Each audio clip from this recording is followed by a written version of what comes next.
नमस्कार, आप देख रहे हैं लाइव इंडिया 24 न्यूज। आइए नजर डालते हैं खास खबरों पर।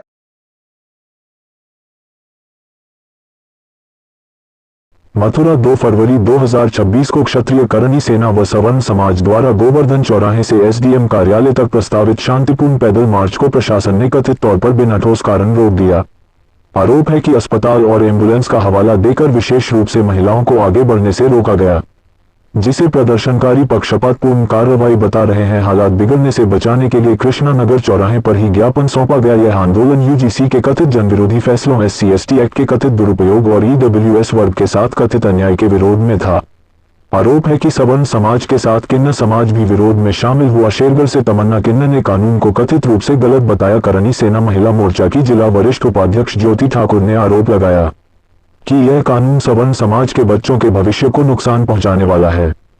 प्रदर्शनकारियों ने चेतावनी दी है कि मांगे नहीं मानी गई तो आंदोलन और तेज किया जाएगा। गरीबी के लिए विवश होंगे, वह बेरोजगारी के लिए आपके चैनल के माध्यम से हम आग्रह करना चाहते हैं कि यह जो विभाजनकारी नीति है और इस नीति को लागू करने का जो यूजीसी बिल है, इसका अति शीघ्र वापसी होनी चाहिए। माननीय सुप्रीम कोर्ट ने जिस प्रकार से इसका संज्ञान लिया है, सरकार को इससे सीखना चाहिए। जब सुप्रीम कोर्ट संज्ञान लेकर के और रोकने के लिए अगली डेट देता है तो क्या सरकार को ये समझ में नहीं आता है? इसका मतलब सरकार की नीति है बांटो राज्य करो। ये कब तक चलेगा? क्या हमारा देश इसी प्रकार से आपस में लड़ता रहेगा, विभाजनकारी नीतियों में फंसता रहेगा? आपके चैनल के माध्यम से सरकार से आग्रह है, ये कानून अति शीघ्र वापस होना चाहिए। सवर्ण एकता जिंदाबाद। मैं राम तोमर, बजरंग दल जिला संयोजक मथुरा ग्रामीण के दायित्व पर कार्यरत था। आज मैंने ये फैसला लिया है कि जो मैं बजरंग दल के दायित्व पर कार्यरत था, आज मैं उससे इस्तीफा दे रहा हूँ और ये इस्तीफा मैं अपने प्रांत संगठन मंत्री जी को सौंप रहा हूँ। बाकी कारण ये है कि हम बचपन में जब स्कूल जाते थे तो हमें हमारे जो शिक्षा देते थे, हमें प्रधानाचार्य जी ये समझाते थे कि वर्दी जो धारण करते हैं, हम जो वर्दी पहनते हैं स्कूल में, वो इसलिए वर्दी पहनी जाती है कि सभी समान दिखें, नहीं गरीब अमीर का फ़र्क हो, नहीं कोई जात दूसरी जात का फ़र्क हो।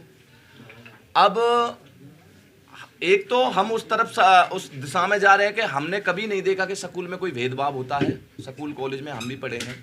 दूसरी तरफ आप देख रहे हैं सरकार के द्वारा जो यूजीसी कानून लाया है, एक तरफ तो हम बात करते हैं कि हम में समरसता बनी रहे और समानता बनी रहे, और दूसरी तरफ हम स्वर्ण समाज को एक ऐसा टारगेट बना रखे हैं कि स्वर्ण समाज आपस में हिंदुओं का विभाजन हो।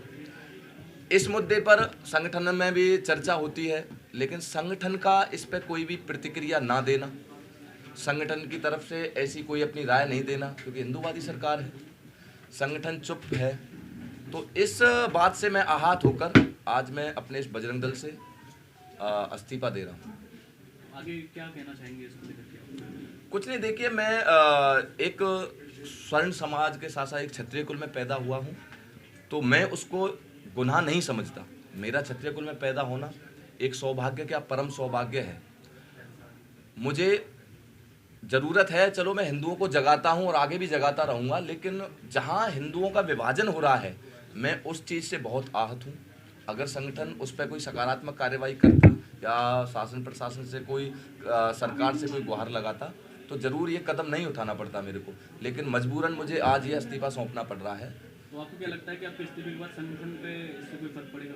वो तो देखो, संगठन के लिए आज मैं नहीं हूँ, कोई और भी कार्यकर्ता आएगा, लेकिन मेरी आत्मा इस चीज़ से संतुष्ट है, कल को मेरे ही घर में कोई जन्म लेने वाला बच्चा मेरे पे उंगली नहीं उठाएगा कि जब तुम किसी संगठन में कार्य कर रहे थे, तुम हिंदुओं को जोड़ने का काम कर रहे थे और तुम्हारा संगठन हिंदुओं को जो जहाँ तोड़ने का विभाजन का कार्य हो रहा है उसमें भी चुप्पी सा देता, तो मैं वहाँ अपने फक्र से अपना सर ऊंचा करके कह दूंगा कि हाँ, मैं उस लाइन में नहीं था, मैं विरोध की लाइन में था कि मेरे बच्चे आगे स्वर्ण समाज के बच्चे वहाँ प्रताड़ित ना हो।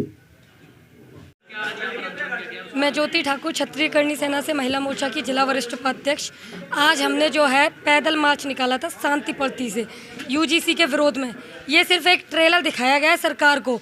अगर सरकार इस गंदे कानून को, काले कानून को जो हमारे बच्चों का भविष्य खराब करता है, सरकार इसे वापस नहीं लेती है तो अभी तो सिर्फ ट्रेलर दिखाया, पिक्चर हम पूरी दिखाना जानते हैं। अगर हमारे महापुरुष, अगर हमारी बहनें जौहर कर सकती है, महापुरुष अपनी सारी रियासतें दान में दे सकते हैं, रजवाड़े दान में दे सकते हैं, तो फिर हम अपने बच्चों के भविष्य के लिए तो सरकार की क्या चलती है, हम किसी से भी लड़ सकते हैं। क्या कुछ उम्मीद है आपके से सरकार बैकफुट पा सकती है? सरकार ने जो ये कानून बनाया है, हम साफ साफ शब्दों में सरकार को कहना चाहते हैं इस कानून को वापस ले, क्योंकि ऐसे कानून से जो समाज के अंदर माहौल है, लोग एक साथ मिलजुल कर रहते, सर्व जात के लोग, उनमें जात पात फैलाने की सरकार की मंशा है। क्योंकि सरकार पहले हिंदू राष्ट्र बनाने के नाम पर आई, अब सरकार जात पात में बांटना चाहती है। और मैं सर्व समाज के लोगों से यही कहूँगी, हमारे लिए ना सही, अपने बच्चों के भविष्य के लिए आप सरकार की राजनीतिक रोटियाँ बनने का कारण ना बने। सरकार को मुंह पे जवाब दें, मुंह तोड़ जवाब दें, और आप सरकार को दिखा दें कि सरकार की ये जो मंशा है जात पात फैलाने की, ये नहीं चलेगी और हम लोग बातों में नहीं आएंगे। दिल्ली में अभी नारे लगे थे ब्राह्मण बनिया भारत छोड़ो, तो आप क्या कहना चाहिए? अरे मुझे एक चीज़ समझ नहीं आती, जो सरकार सवर्णों के लिए यूजीसी बना रही है, यानी सवर्णों को अच्छे तरीके से मानना चाह रही है आरक्षण के नाम पे, कभी SC ST जैसे कानूनों के दुरुपयोग के नाम पे, कभी यूजीसी जैसे कानून के दुरुपयोग के नाम पे, वो सरकार तब कहाँ से हो जाती है जब JNU के अंदर ये नारे लगते हैं कि ब्राह्मण बनिया भारत छोड़ो, या फिर तिलक तराजू और तलवार इनको हमारे जूते चार, तब सरकार कहाँ चली जाती है? तब सरकार को दिखाई नहीं देता है, सुनाई नहीं देता है, बोलना नहीं आता। ऐसी सरकार को शर्म आनी चाहिए। सबसे ज़्यादा शोषित, सबसे ज़्यादा पीड़ित सवर्ण समाज और उसी की ऐसी मानने पर सरकार तुली हुई है। सरकार को ये कानून वापस लेना चाहिए। दूसरा, अगर सरकार वाकई में कुछ करना जानती है तो सवर्ण समाज के लिए करे, और ये जो JNU के अंदर और ये और लोगों के साथ में लोगों के द्वारा जो ये उल्टे सीधे हमारे सवर्ण समाज के लिए डायलॉग दिए जाते हैं, उन पर कड़ी से कड़ी कानूनी कार्रवाई करनी चाहिए और सरकार को इसी पे कोई कड़ा से कड़ा कानून बनाना चाहिए, एक्ट बनाना चाहिए। दूसरी चीज़, मैं सिर्फ इतना कहना चाहूँगी कि ये तो सिर्फ शांति प्रति से सरकार को बताया जा रहा है, आप समझ जाइए, मान जाइए, सवर्णों को मत बिखेरिए। अगर सवर्ण जैसे कहते हैं ना कि जब जब सवर्ण दहाड़ेगा सरकार गिरा के मानेगा, वो चीज़ पूरा कर देंगे। चंद्रशेखर का कहना है कि ये मुट्ठी में लोगों की वजह से अगर सरकार कानून वापस ले ली तो हम सड़कों पर उतरेंगे। अरे एक बात बताओ, जब किश्ती डूबनी होते हैं यानी नैया डूबनी होते तो एक किनारों बहुत होते हैं, तो ये तो फिर भी 15% से हमारे सवर्ण समाज के लोग 15% हैं, डुबाने के लिए एक तिनका बहुत होता है, तो 15% क्या नहीं कर सकते? अभी ये सोच के चलो, 2027 में क्या लगता है सरकार को कोई फर्क पड़ेगा? सरकार को फर्क पड़ेगा, सरकार मुंह की खाएगी। और जो लोग ये कह रहे हैं ना इस सरकार के अंदर सत्ता पे बैठ के कि हम लोगों को फर्क नहीं पड़ता सवर्ण समाज की वोटों से, ये भ्रम ना पाले, तो भाई साहब हम भी तुम्हारा बहम काट के दिखा देंगे। अगली बार चुनाव लड़ो, वोट मांगने आओ, तब पता चलेगा।